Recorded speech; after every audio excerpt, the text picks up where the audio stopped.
Hello everyone, welcome to my channel on YouTube, and this session is in continuation with the previous which we were doing on the quadratic equations. We did the factorization method for the quadratic equation.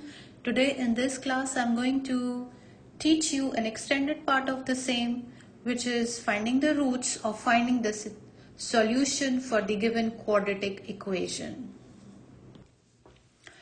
We have learned how to find the factors of this given quadratic equation.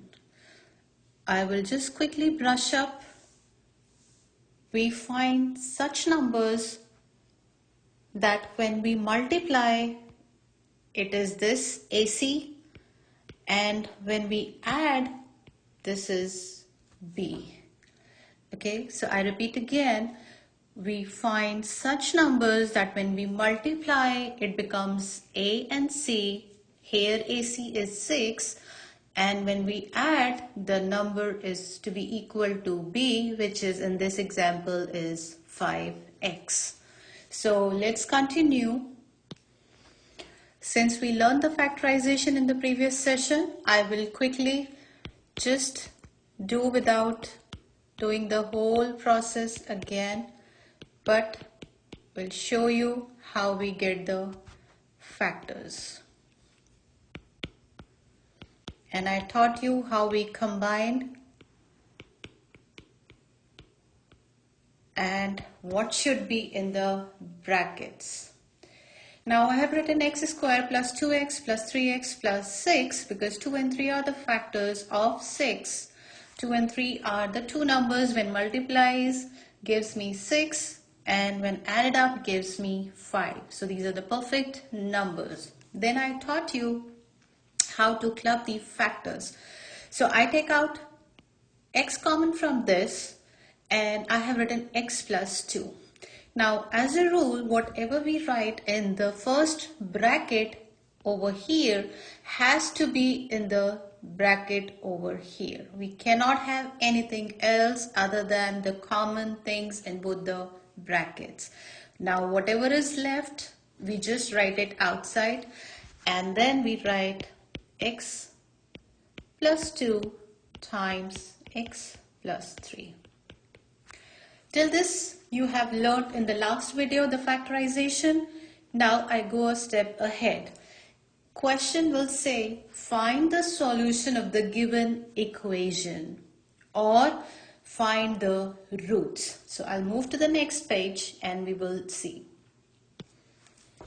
Now I have written roots or the solution of the given equation, and the equation given to us was x square plus 5x plus 6 equal to 0.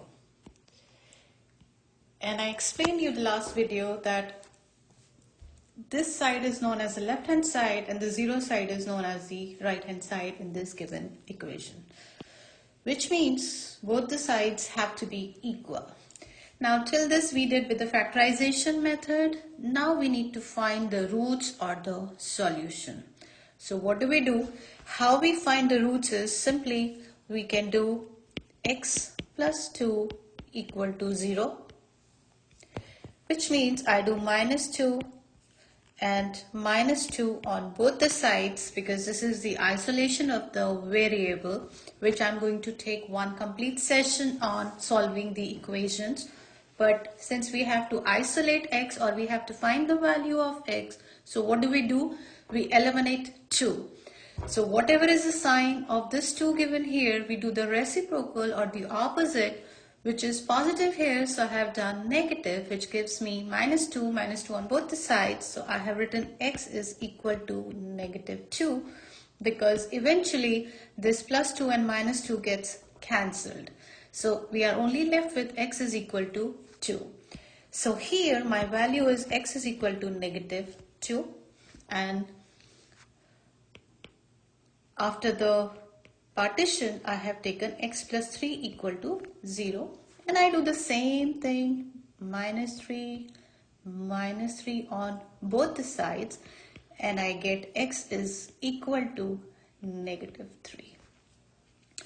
Now my answer to both the questions roots or solution, I write x equal to -2, -3.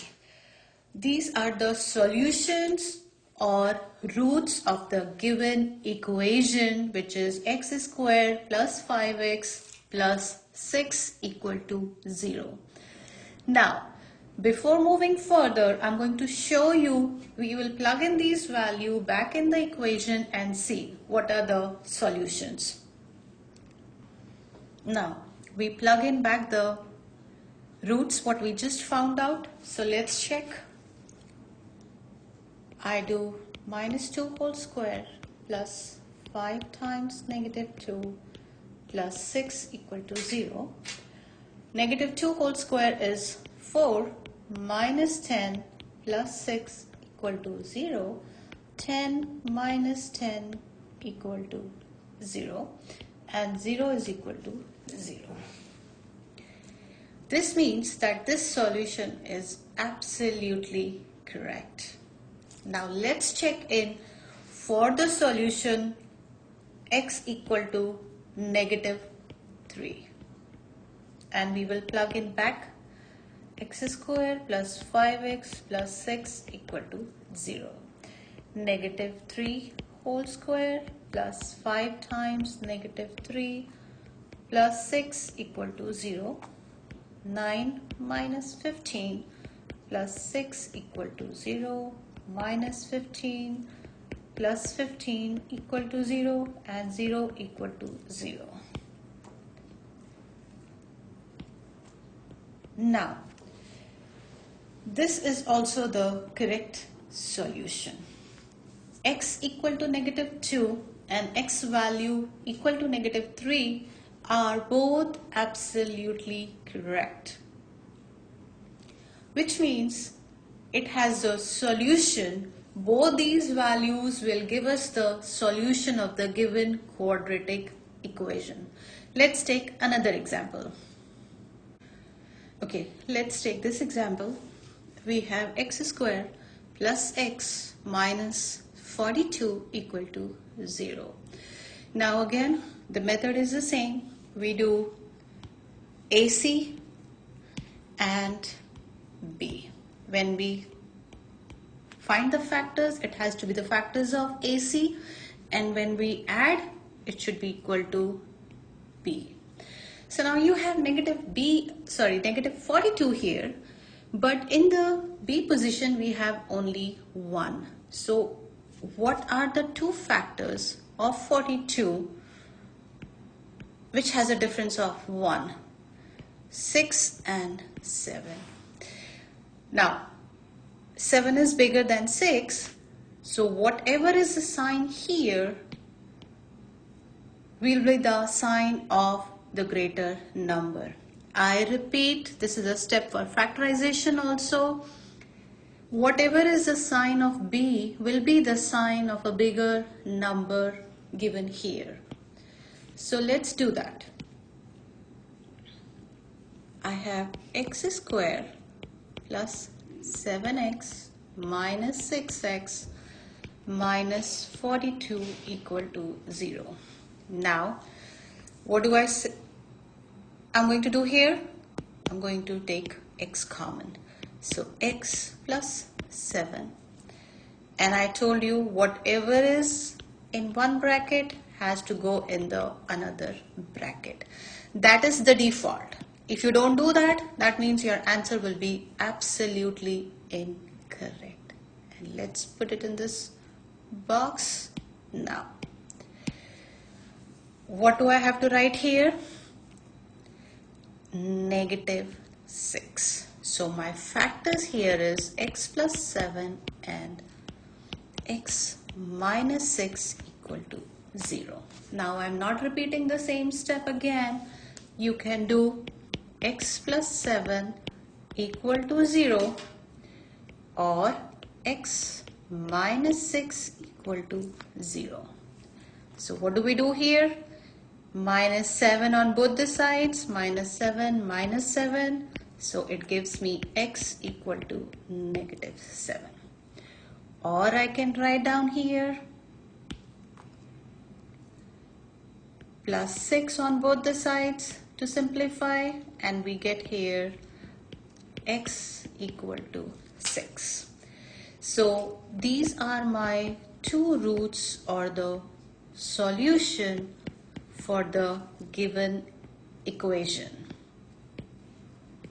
X equal to -7 and x is equal to 6.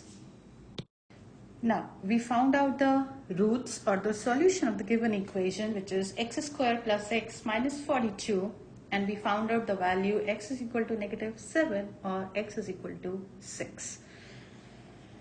There are indigenous solutions which maybe I can take up another topic, because then the video will be actually very long, but it's just like when we substitute these roots in the given equation, we check the value, and that's the step we continue in the next video. Let me know if you have any concerns, any questions. When you pick up those basic stuff, I'm going to teach you the strategies on how to split or factorize the given equation, and then how to find out the roots from there without doing so much work. These many steps, we just do the answers in 2 to 3 steps, and that's it. So take care till then. Bye bye.